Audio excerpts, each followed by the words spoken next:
रहता था, एक भोंदू रहता था, पर वो इतना सीधा था कि सब प्यार से उसको भोंदू ही बुलाते थे। गायों की सेवा करता था और जिस आश्रम में रहता था वहां के गुरुदेव शाम को प्रवचन करते थे तो सबसे पीछे बैठ के सुनता था। भोंदू को लगता था गुरुजी जो बोल रहे हैं ये बिल्कुल सत्य है, इसमें कोई झूठ नहीं है।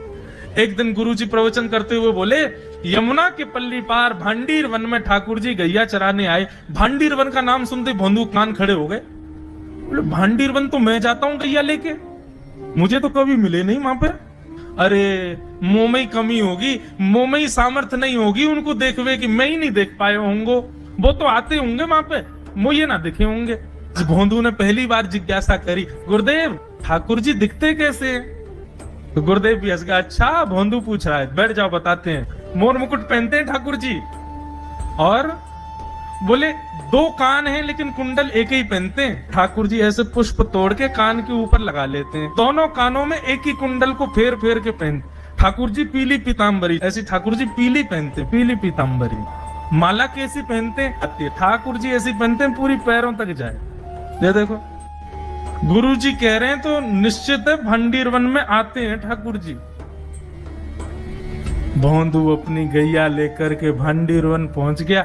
गैया चर रही थी, अब भोंदू ढूंढ रहा है, कभी वृक्ष के नीचे जाके देखे, कभी कहीं देखे, कभी ढूंढे कहीं से चंदन की सुगंधी आ जाए। गुरुजी बता रहे थे उनमें से चंदन की सुगंधी आती है, क्या पता कन्हैया यहीं कहीं हो। इतने भाव से, इतने प्रेम से और इतने भोलेपन से ढूंढने लगा ठाकुर जी को, और ठाकुर जी नहीं मिलते ना तो अपने आप को ही कोसता, मुंह में योग्यता ना होगी, यही मारे ना मिल रहे, ठाकुर जी तो यही है।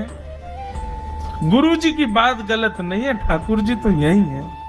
उसके उस सहज भाव पर, उसके उस सरल भोंदूपने पर ठाकुर जी रीझ गए। और इतने में ही भोंदू हताश, निराश, उदास बैठा था, खुद को कोस रहा था, मुंह में योग्यता ना है, मुंह ठाकुर जी मिलना ही रहे। इतने में ही देखा सामने से असंख्य गायों का झुंड आ रहा है, और भोंदू ने जैसी उन गायों को देखा, ऐसी गाय कभी देखी नहीं, अलग गाय, सींग चमक रहे हैं, सींगों के ऊपर के भाग में सोने चांदी मढ़े हुए हैं, ऐसी ऐसी सुंदर सुंदर तंदुरुस्त गैया।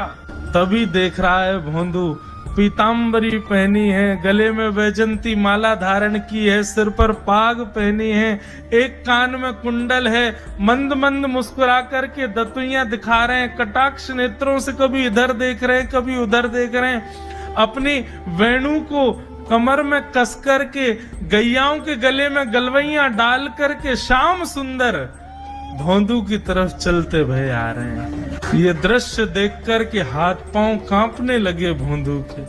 उसको लगा मेरे पास तो आएंगे ही नहीं, है वहीं से मुड़ जाएंगे, अब मैं उनके पास जाके उनको असहज नहीं करूंगा, यहीं से देख लूं, यहीं से प्रणाम कर लूं। लेकिन जैसे जैसे प्रणाम करके ऊपर देखता, ठाकुर जी और पास आ रहे हैं, और पास आ रहे हैं, और पास आ रहे हैं। जैसे ही ठाकुर जी आकर के बैठे, भोंदू के पास शब्द नहीं है, हाथ पैर कंपित हो रहे हैं, उसको सूझ ही नहीं रहा करूं क्या मैं, इनके लिए क्या बिछाऊं, कहां बैठाऊं। ठाकुर जी ने अपने आप ही भोंदू के गले में हाथ डाली, अरे तेरा नाम कहा है?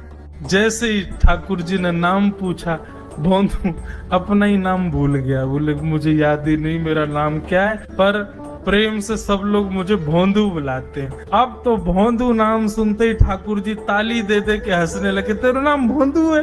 बोले हाँ मेरा नाम भोंदू है। और ठाकुर जी आपको अच्छा लगो? बोले हाँ बहुत अच्छा लगो। आपको नाम कहा है? ठाकुर जी बोले तुम वो ना जाने? बोले जानू तो ना हूं, लेकिन गुरुजी ने जैसो रूप बताया वैसो ये आपको, तो आप कहीं नंद नंदन तो नहीं हो? ठाकुर जी बोले हाँ मैं नंद नंदन नहीं हूँ, यशोदा जी को लाला, नंद जी को लाला।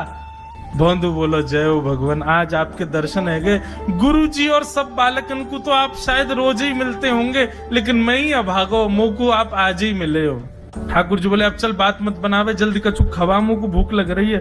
भोंदू एक कपड़े में रोटी बांध के उसमें मिर्च और गुड़ रख करके लेके गया। 2 रोटी थी।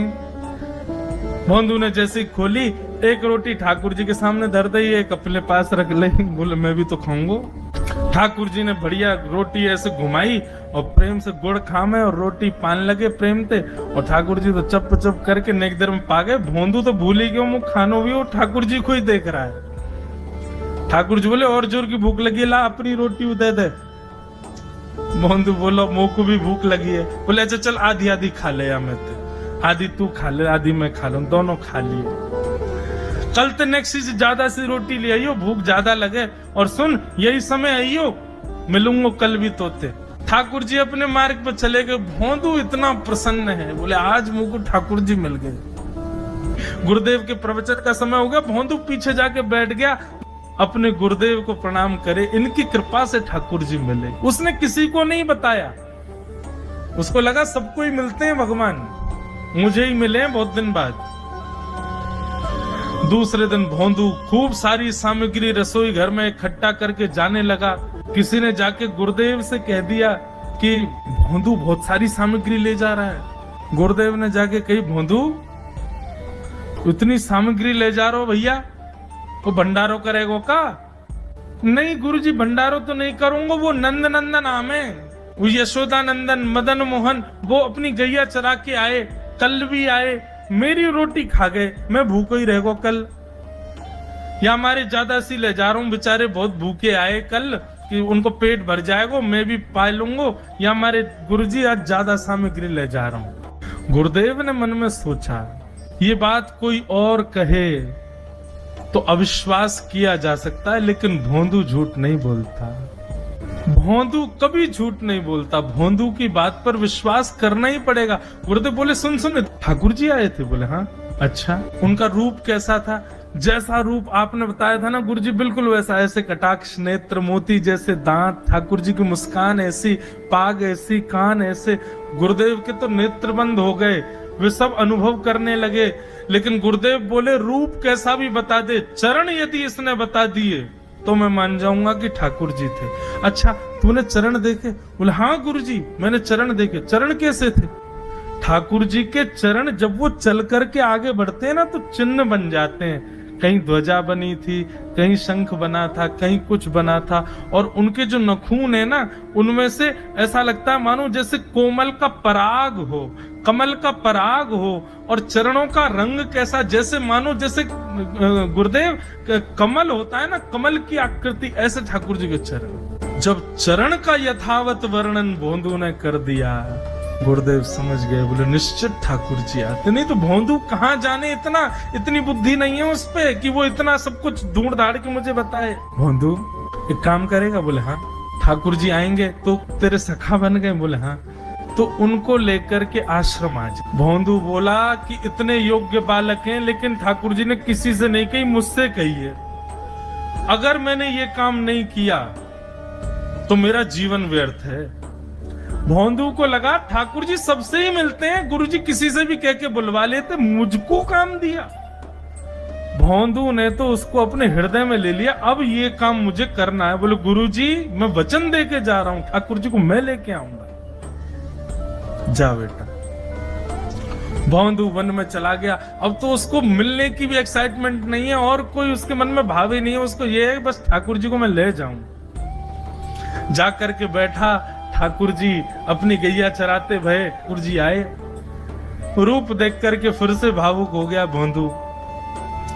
ठाकुर जी आकर के बैठ गए। बोले चल जल्दी निकाल रोटी, भूख लगी है मुंह को।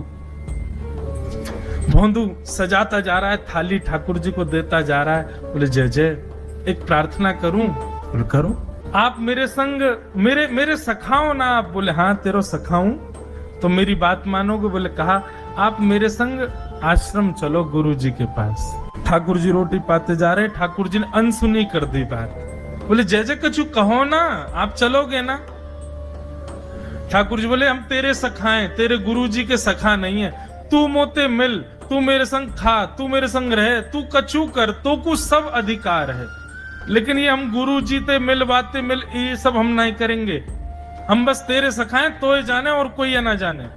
जय जय ऐसा मत कहो ना, वे नहीं बताते तो मैं तो आपको देख ही नहीं पाता, मैं तो आपको जानता ही ना हूं। उनने ही तो मुझको बताई कि आप भांडीर बनाते हो, आपका रूप ऐसा है। उनने कृपा करके मुझको आपसे मिलवाए हो, वही हमारी मित्रता के मूल आधार है, उनसे तो मिलवे चलो ना।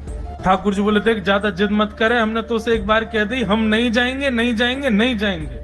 ठाकुर जी रोटी पा रहे थे तो भोंदू ने हाथ से रोटी और छनाई, बोले ये भी दो, ये भी गुरु जी की है, लाओ ये मिर्च गुड़ सब दो, ये सब गुरु जी को, ये भी मत खाओ। और सुनो, यदि हमारे गुरु जी से आपको प्रेम नहीं है तो हमको आपसे प्रेम नहीं है। कल ते अपनी गैयान को लेके कहीं और चरावे जाओ, होंगे तुम नंदन नंदन अपने गांव के, मेरे गुरु जी के पास नहीं जाओगे। और सुनो, ये मुंह में जो रोटी रखी जाओ को उगल ले आओ, ये भी गुरु जी की रसोई में बनी है, हमारे गुरु जी से नहीं मिलेंगे। ठाकुर जी बोले अरे भोंदू ने रुक तो, नहीं नहीं नहीं अब तो मैं सुनूंगा ही नहीं, आपने ऐसे कैसे कह दी नहीं जाएंगे, 3 बार नहीं जाएंगे नहीं जाएंगे। और ये भांडीरवन मेरो है, मैं यहाँ गैया चरावे आऊं, कल से अगर तुम और तुम्हारी गैया दिख गई मुझको तो तुम्हारी गैयान को लेके मैं चलो जाऊंगा आश्रम, फिर तुम्हारी मैया बाबा तुमको मारेंगे। ठाकुर जी बोले अरे भोंदू इतना नाराज, बोले यदि मुझसे मित्रता रखनी है तो मुझको वचन देना पड़ेगा कि आप आश्रम चलोगे, और अगर आपने फिर से नहीं कही तो मैं जा रहा हूं वापस, और कभी आपको मुख नहीं देखूंगा, अपना मुख नहीं दिखाऊंगा। ठाकुर जी बोले इस मुख को देखने के लिए या संग के लिए लोग पता हो तो कितनी तपस्या करें, बोले जो तपस्या करें उनको मुबारक, तुम मुझको ना चाहिए, मुझ ना मिलना तुमते, मुझ कोई गरज ना पड़ रही तुमते, आज तक नहीं मिले, कल ही तो मिले हो मोते, वो भी गुरुदेव की कृपा से मिले हो, जाओ मत मिलियो, मुझे ना चाहिए तुम। ठाकुर जी बोले मैं तो ना जाऊंगा, मैं तो तेरे पास ही रहूंगा। बोले तुम मत जाओ, मैं जा रहा हूं। कि जाने लगा वापस। भोंदू, ठाकुर जी पुकार रहे हैं भोंदू, मानो जैसे त्रिलोकी लेके जा रहा है वो ठाकुर जी की, जैसे मानो पूरा ऐश्वर्य ठाकुर जी का ले जा रहा हो। अरे भोंदू ने रुक तो जा। भोंदू बोला अपना मुख भी नहीं दिखाऊंगा यदि आप नहीं चलोगे तो। भोंदू थोड़ी दूर गया, ठाकुर जी को लगी वापस आ जाएगा, थोड़ी और दूर गया, लगा अब आ जाएगा, लेकिन जब भोंदू दिखना बंद हो गया हमारे ठाकुर जी विचलित हो गए, दौड़े भोंदू की तरफ। ठाकुर जी दौड़ करके गए और जाकर के भोंदू के पिद्दी पे चढ़ गए, बोले ले चल अपने गुरुदेव के पास, चलूंगा तू जहां कहेगो, लेकिन तो दूर नहीं जान दूंगा। और भोंदू ठाकुर जी को ऐसे ऊपर चढ़ा करके आश्रम जा रहा है, गुरुदेव आकर के खड़े हो गए और मन में बस विचार कर रहे थे, हाथ पांव कांप रहे थे, बोले ठाकुर जी आएंगे कि नहीं। इतने में ही भोंदू आया और तभी देखा भोंदू के पिद्दी पर ठाकुर जी टंगे भय आ रहे हैं। आज गुरुदेव ने जाकर के पहले भोंदू को प्रणाम किया, बोले जय हो, धन्य है तू, इतनी तपस्या की, इतना भजन किया, घर परिवार त्याग दिया, वैराग्य त्याग सब हमारे जीवन में, तब भी ठाकुर जी नहीं मिले। लेकिन वारे भोंदू, तेरी सरलता, तेरी सहजता, तेरा ये निर्मल भाव कि ठाकुर जी तेरे अधीन होके यहाँ आश्रम तक चले आए।